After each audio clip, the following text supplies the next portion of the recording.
এত দূর যাতায়াত করার জন্য সত্যিই একটা বাইকের দরকার। 30 মিনিট অপেক্ষা করার পর দোকানটা খুললো, যা তাও গাড়িটা ছাড়তে পারবো আর কি। আজকে বর্ধমান যেতে গিয়ে বিপদে পড়ে গেছি, গাড়ির চাকা লিক হয়ে গেছে। লিক ছাড়া হয়ে গেছে, লিক ছেড়ে আবার রওনা দিয়েছি।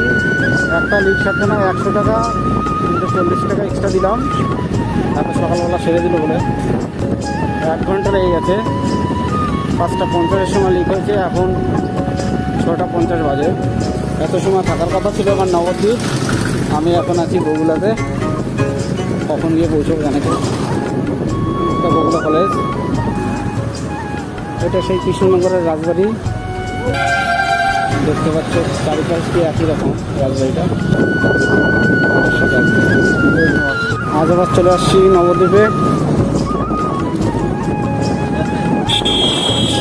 ওই যে সেই মায়াপুরের মন্দির, চূড়া দেখা যাচ্ছে।